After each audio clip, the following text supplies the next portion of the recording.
Hey, trotamundos, ¿qué tal? Yo soy Kurenai y aquí venimos a hablar de libros.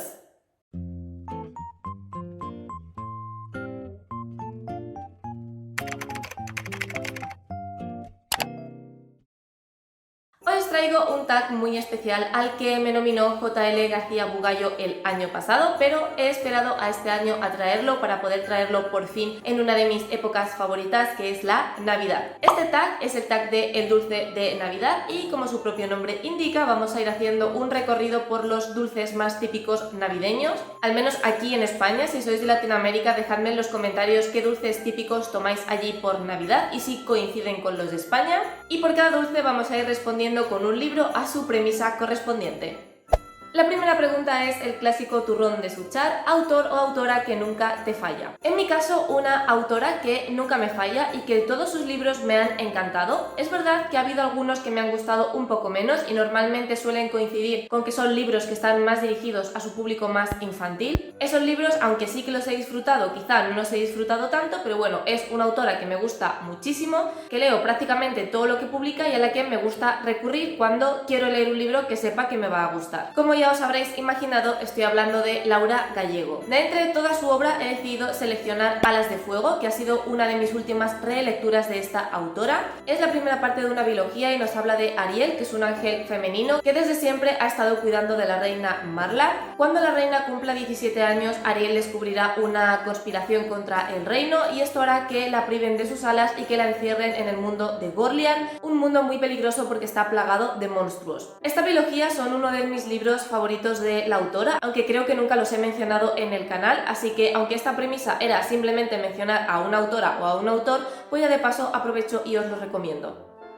La siguiente premisa es Orejones, libro que no sea para todos. A mí los orejones la verdad es que no me gustan especialmente, así que me parece que esta premisa es perfecta para este dulce en concreto. Aquí, más que recomendar un libro, voy a recomendar un autor que yo he leído, que me gusta, pero que sí que creo que no es para todo el mundo y que de hecho, aunque a mí me gusta, no es un autor que me apasione especialmente. Y os estoy hablando de Terry Pratchett. Terry Pratchett, el problema que tiene, o digamos la originalidad o el kit de la cuestión que tiene, es que tiene un humor un tanto peculiar. Un humor que puede ser casi absurdo, donde tiene personajes o escenas o comentarios que te pueden o hacer gracia o pensar, madre mía, qué tontería más grande, que es un poco lo que me pasaba con él cuando estaba leyendo su trilogía de las brujas. De momento me he leído solo el primero y el segundo y es un humor con el que yo congeniaba a ratos, es decir, había escenas que sí que me hacían gracia y que me hacían soltar una carcajada y luego había ciertos juegos de palabras o ciertos momentos que yo para mi foro interno pensaba, qué estupidez. Entonces, Terry Pratchett es verdad que es un autor que en general gusta muchísimo, pero que creo que tiene un punto humorístico que si no terminas de congeniar con él, te pueden parecer unos libros un poco absurdos, porque además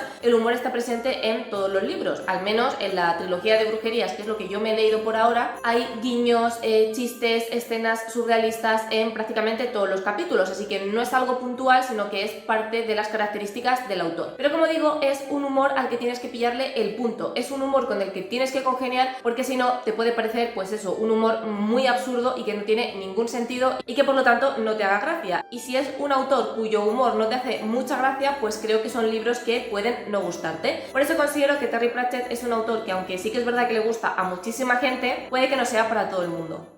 Tercera premisa, Uvas, libro caro pero que merece la pena. Para no tirarme por las novelas ilustradas o las ediciones especiales, porque creo que todas ellas merecen la pena por caras que sean, por el detalle que suelen tener, porque están a color, porque en general pues suelen estar como más cuidadas y más detalladas que las ediciones normales, he decidido escoger un libro bastante diferente y es este tochamen de aquí, que se titula El gran libro de la mitología griega de Robin Hart. Este libro actualmente cuesta 26 euros y creo que es un libro que merece mucho la pena. Primero, porque por 26 euros nos dan un libro de este calibre, ¿vale? Voy a deciros exactamente cuántas páginas tiene. Tiene unas 900 páginas, ¿vale? Es decir, estás pagando, ponle 26 euros por un libro que tiene 900 páginas. Dime tú qué libro en el mercado por ese precio tiene tantas páginas. Ninguno. No solamente merece la pena por el grosor del libro, que en comparación con el precio me parece incluso barato barato para lo que es, sino que también merece la pena si te gusta mucho la mitología griega, porque aquí tienes todo lo que necesitas saber sobre la mitología griega. Es un libro que te va contando todos los mitos griegos que hay en orden cronológico, si no recuerdo mal. Por lo que si te gusta la mitología griega y quieres tener una base, este libro me parece imprescindible, y si igualmente ya tienes una base y quieres leer algo un poquito más avanzado o quieres profundizar más en esa base que ya tienes, también recomiendo este libro porque es muy completo pero al mismo tiempo es muy asequible. Está dividido por capítulos y en cada capítulo te va contando como un mito, un relato, como queráis llamarlo,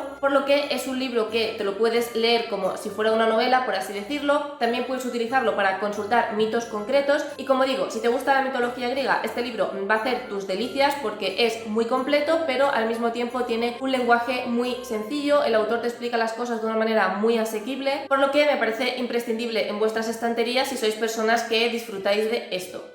Siguiente pregunta, polvorones.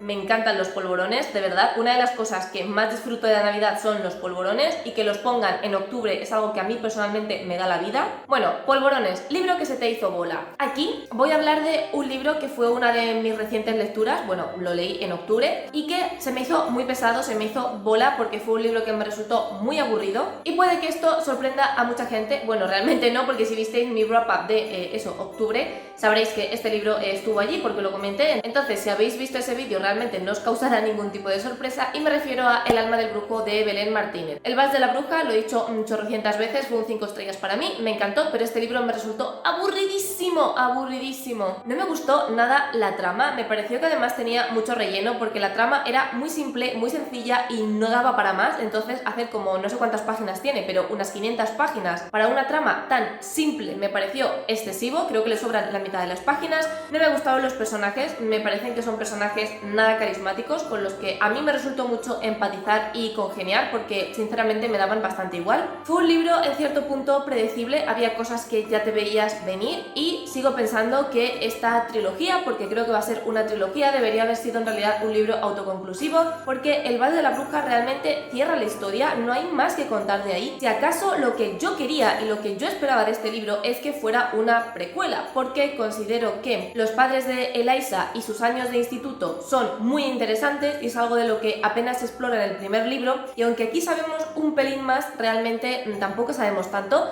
Y creo que habría sido mucho más interesante hacer un libro ambientado en el pasado que hacer un libro ambientado en la Segunda Guerra Mundial. Yo sé que a muchísima gente le ha encantado este libro, pero a mí sinceramente me parece que es un libro que sobra totalmente y que no tiene ni la chispa, ni la gracia, ni el interés que desde luego tuvo para mí la primera novela.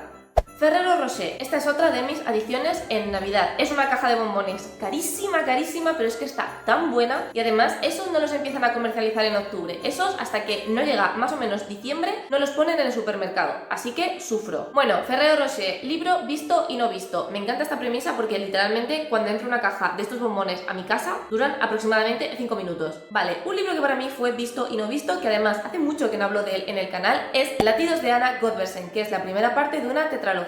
Este libro es un libro de romance con salseo, ¿vale? Aquí nos situamos en las clases burguesas de la Nueva York del siglo XIX y las típicas quedadas entre ellos para bailes, para conocerse, que las mujeres tienen que buscar un buen partido para casarse, todos los rumores y todos los cotillos que hay entre las grandes familias. En fin, esto es salseo puro y duro, sobre todo cuando nuestra protagonista, que es como la perfección de dama del momento, es decir, es guapa, es simpática, es inteligente, tiene unos modales exquisitos, en fin, todo el mundo quiere casarse con ella porque es como perfecta, es el paradigma de lo que tiene que ser una mujer burguesa del siglo XIX, pues resulta que se enamora del cochero, lo cual es una desgracia total y absoluta para su familia, especialmente en este momento porque su familia está arruinada y necesitan que su hija mayor se case con un buen partido para volver a elevar el apellido familiar. Así que imaginaos el drama cuando resulta que la niña se está acostando con el cochero. Este es un libro que me leí en nada porque de verdad engancha que no veas. Si buscáis un libro que no tenga una trama especialmente compleja, pero un libro que te lo vayas leyendo así porque hay tanto cotilleo, tanto drama, que es que no puedes dejar de leer porque es como estar viéndote una telenovela,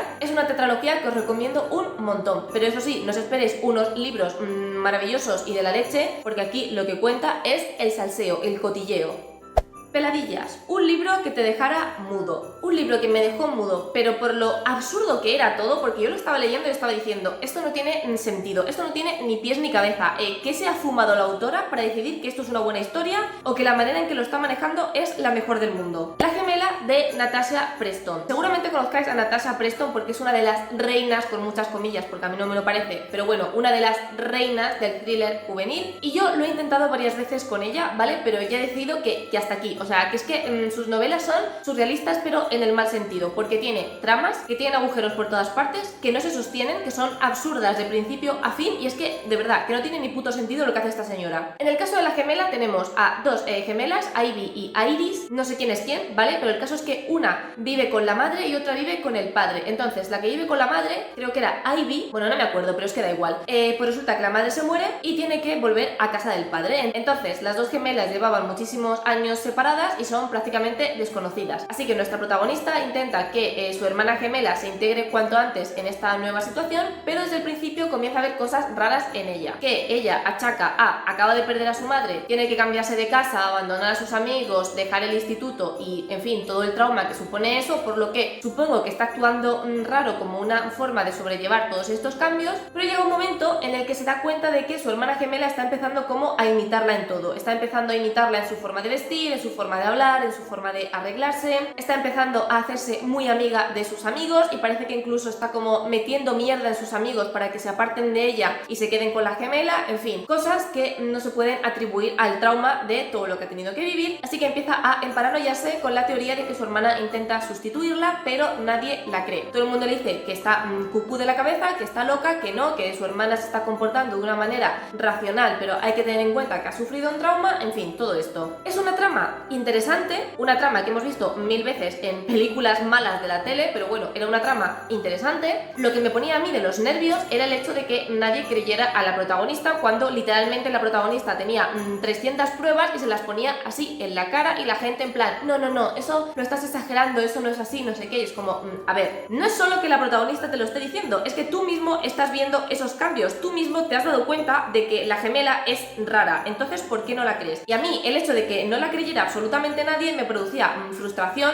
por una parte porque me ponía en la piel de la protagonista, pero por otro lado porque no tenía sentido. Sobre todo no tenía sentido que el padre no se diera cuenta de que la nueva gemela estaba intentando suplantar a su hija porque era como súper evidente en todo lo que hacía. Y luego aparte ya, para rematar, el final es como súper absurdo porque es el típico final que tú le estás diciendo mentalmente a la protagonista, haz esto, haz esto, si haces esto concreto se va a solucionar absolutamente todo. Como cuando estás viendo una película de terror y estás viendo que el protagonista va a cometer una decisión absolutamente absurda e irracional y que la solución más fácil la tiene al alcance de la mano, tú le estás gritando a la tele en plan, no, por favor, no hagas eso, pues yo estaba así con el libro. Y obviamente esa cosa tan absolutamente fácil que podría haberle solucionado la vida y hacer que el libro terminara bien, no lo hace. No lo hace y no lo entiendo. Entonces, es una trama sumamente interesante para la cual la autora cometió un montón de decisiones absurdas que sigo sin entender, y es la típica trama que podría haberse solucionado de una manera increíblemente sencilla, pero la autora decide complicarlo todo para que termine mal, y eso me puso de muy mala leche. Entonces es un libro que me dejó muda porque yo estaba absolutamente en shock porque no podía creer la cantidad de cosas absurdas que estaban pasando en esta novela. Y ya la última pregunta es Roscón de Reyes, que es mi dulce favorito de la Navidad. O sea, si por mí fuera, yo estaría comiendo Roscón de Reyes de enero a diciembre. Libro con sorpresa. Aquí he tergiversado un poco la pregunta porque no hay ningún libro que para mí haya tenido una sorpresa. Es decir, no hay ningún libro en el que haya ocurrido algo concreto que a mí me haya dejado con la boca abierta. Podría hablar aquí de la primera era de Nacidos de la Bruma de Brandon Sanderson, que sí que es sorpresa tras sorpresa, pero no hay una sorpresa concreta, sino que todos los libros son así. Entonces he decidido tomarme la pregunta como libro que me pilló por sorpresa, en el sentido de libro que yo me leí sabiendo que no me iba a gustar, o que más bien que no me iba a gustar tanto como al resto de gente porque es de un género o de un tipo de historia que a mí personalmente no suele entusiasmarme, y me sorprendió porque me encantó. Fue un libro que disfruté muchísimo, creo que le puse un 4,5 o algo así, y es una nota que jamás esperaba darle a un libro de estas características, y es La hipótesis del amor de Ali Hazelwood. Cuando leo novelas románticas o novelas de romance, sobre todo novelas que se publican hoy en día, siempre voy a la espera de encontrarme una relación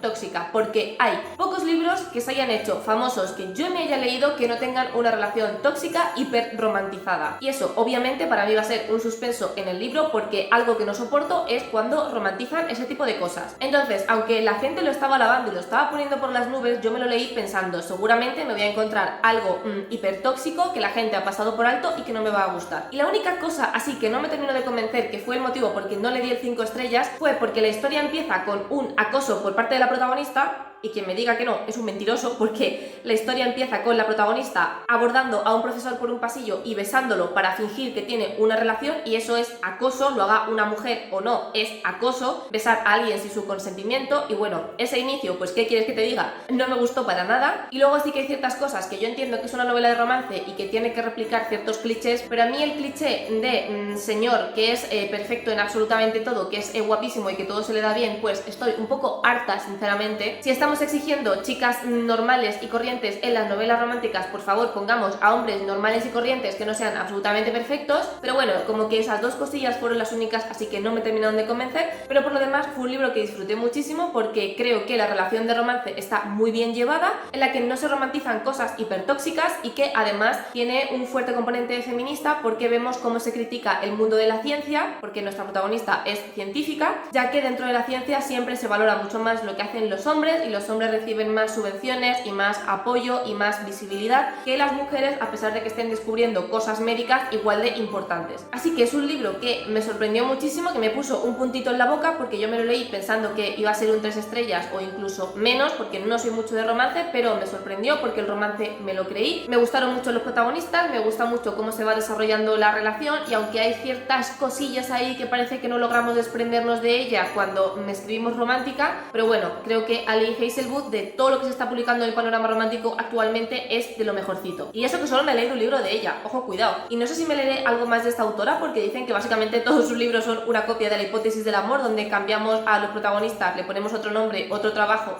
y ya. Eso por un lado me parece estupendo, porque al final si te gusta La hipótesis del amor entiendo que repliques la misma fórmula porque la gente lo va a disfrutar, aunque por otro lado es como, chica, no sé, vale que hagas novelas de romance, pero dame un poco otra cosa, ¿no? Así que bueno, todavía no tengo claro si voy a leer o no a esta autora, porque aunque sí que es verdad que disfruté muchísimo de La hipótesis, si voy a estar leyendo literalmente la misma historia con otro título, pues no es algo que me entusiasme especialmente. Pero vaya, que La hipótesis lo recomiendo muchísimo, y que entiendo por qué esta señora está teniendo tanto éxito y está publicando tantos libros, porque solo con haberme leído este libro creo que se lo merece. Y hasta aquí el tag del dulce de Navidad. Quiero nominar a Luna de La Mamarracha Lectora, a Laura de Alma Lectora y a Mari de Illadris a que hagan este tag y se metan de lleno en la Navidad. Recordad que podéis seguirme en mis redes sociales, Twitter, Instagram y el blog, donde os iré enseñando de una manera mucho más detallada todo lo que leo. Que si os ha gustado este vídeo, que os gusta el contenido de mi canal, no os olvidéis de suscribiros. Os recuerdo que hay vídeo todos los sábados a las 6 de la tarde, hora española. Muchísimas gracias por estar un día más conmigo y nos vemos en el próximo vídeo.